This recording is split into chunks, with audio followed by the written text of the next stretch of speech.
KG Freestyle. So there you have it. Thank you so much, our team in Abeokuta. All right. Thank you so much, Samis and Toby, for this. Okay, so let's jump to some other headlines this morning. The Unity Cup last night at the GTEC Stadium, the home of Brentford in West London, ended 3-2. Jamaica beating Trinidad and Tobago by 3-2. Jamaica scored the late winner from the spot to ensure that we play in the final this weekend. Against who? We'll find out tonight from 7:45 Nigerian time. It will be the Super Eagles up against the Black Stars of Ghana. It's always tough. No matter how friendly you want to call it, it's always tough. The Black Stars again. Denying us World Cup, we deny them a place to play in Chan. Because don't forget, the home base Eagles beat the home base Eagles of Ghana to qualify for the Chan tournament later. All right, so let's head straight to the BBC. Get their beat. When we come back, I've got more headlines to share with you. The NBA highs popping up in the Eastern Conference. I'll tell you one team I've got the big advantage going into Game 5. And, of course, the French Open going on. Pick a few winners from the men's angle and the women's angle. And I've got a lot to share with you in terms of players' movement. You say it's the month of May. Mommy, close your eye. Before you know it, June will be here. And Blas will be saying, we want to move. London, let's move to your end. Take your piece. When we come back, we've got more to serve you. 94.9, 32 FM.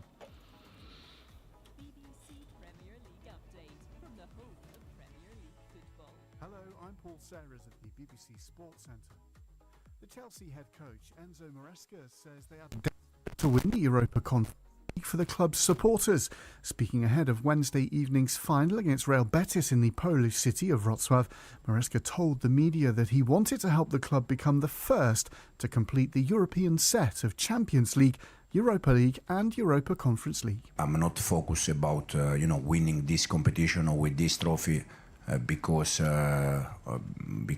my name. For sure, I'm happy if we win, but I'm especially happy for the club, for the fans, and as you said, also because Chelsea can become the first club in Europe to win all the European competition. Meanwhile, the Blues captain Reece James says that it has taken time to grow into the role. Captains and leaders are made; they're not born. I got given the role at such a young age. When I was going through a difficult period, I had a lot of injuries. I wasn't on the pitch so much, so it was definitely hard. During my first season, as captain. But I think I've grown so much. Helping the team. The more I've played.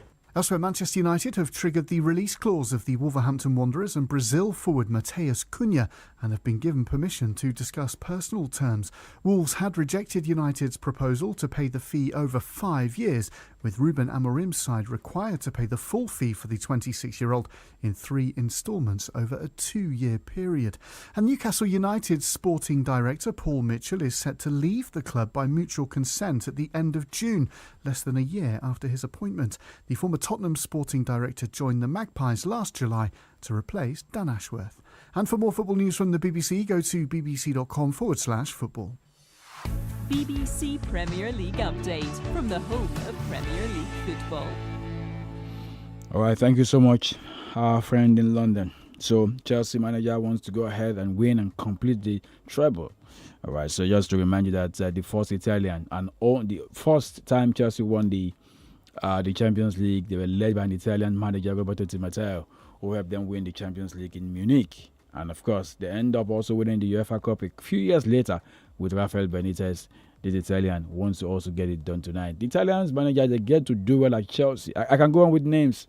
They had Vialli, they had Carlo Ancelotti, Roberto Di Matteo, Antonio Conte. The Italians always find a way to win with Chelsea. So tonight, just something to add to the Chelsea fans who will be saying, can we get win tonight? You've got an Italian manager that can help you win. Let's talk about some NBA time, fast running as we speak. Tyrese Halliburton delivered his second career playoff triple-double to power Indiana over New York on Tuesday, lifting the Pacers just need one win from the NBA Finals. Halliburton scored 32 points, passed off 15 assists, and grabbed a career-high 12 rebounds while making no turnovers over 38 minutes, becoming the first player in the NBA playoff history with 38, 15, 10, and no turnovers in Indiana Pacers' 130-121 win over Knicks Okay, good for them. Indians, which blew a 20-point lead in a Game 3 home loss, sees a 3-1 lead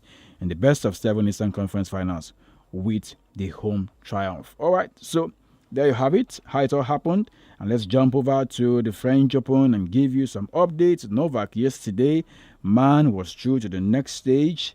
And of course, he's piling on at 38.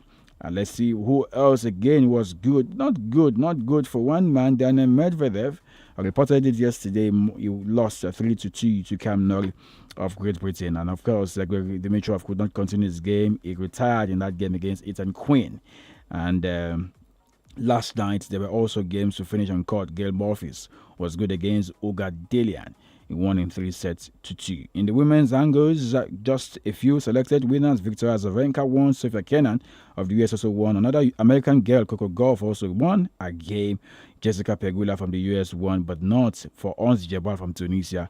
She lost a game. And last night, Caroline Muchukova lost to Alicia Parks 3-2. Let's wrap up the show with some European football gist this morning. And so some are landing, some are saying, bring the document, let me get them signed. Now, one man is moving to the next level. His name is Jeremy Frimpong. As we speak right now, he's in England, in Liverpool to be precise, wants to have his medicals, wants to sign. He's got his medical done just for him to sign the papers, and then he will be unveiled as a Liverpool player, as Liverpool hoping that it will be the perfect replacement for Trent Alexander-Arnold. Now, talking about more movement, Alvaro Carreras is moving from Benfica to Real Madrid, and this is one deal Alonso wants to get done on time for the young boy to be part of the Real Madrid team to this year's Club World Cup. Marcus Rashford, his future is up in the air. We'll wait to see what happens to him. £40 million, if you want to get him, is what United will be requiring from whoever wants to sign, because he's moving back from the city of Birmingham, where he went to play for Aston Villa, back to Manchester. Whereas again, Jorginho, his departure from Arsenal is confirmed. He's going to Flamengo, and Flamengo, don't forget, to be participating at this year's Club World Cup. So he's been told to go over Arsenal before the end of June so that he can be involved with the Brazilian club side at this year's Club World Cup. Ronald Araujo, the captain of Barca, says he's going nowhere. He wants to stay with Barca. He's got more years, and he hopes he can be part of Hansi Flick's plan for 25-26 football season. Lamine Yamal committed to Barca yesterday.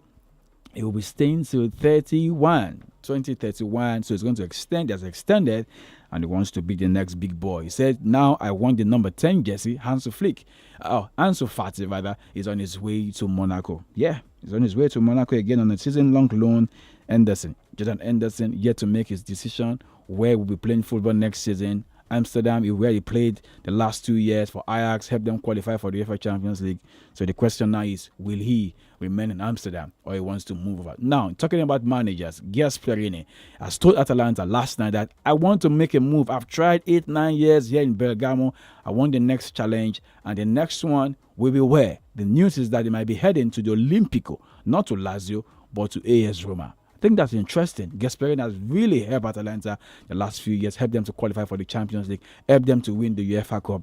And now the old man says, man, I need to make the next move from Bergamo to Rome. One more piece of news, Antonio Conte. I remember tweeting these on Friday night, when they won the Italian League. I said, Conte might be on his way out of Naples. And the news is that might be the case. Although both parties, including Napoli officials and his team, are saying, let's take a few days out, and maybe in the next few days, we'll make the call. But the call doesn't look good. It looks like Antonio Conte might be on his way out of Naples. Johnny Entiga also wants to leave Liverpool to go join Ajax. I can go on. Hey, my time is up. That will be it for this morning. We'll be back again by 3:30 for Scoreboard Reloaded. And when we come, hopefully I have more gist to tell you from the world of European football. Tonight is Real Betis against Chelsea, the UEFA Conference League final. And on Saturday is the big one, the UEFA Champions League. And I will be here to share more with you when we come in the morning. But go nowhere in a few seconds. I'm giving out. And I have time for you to recharge.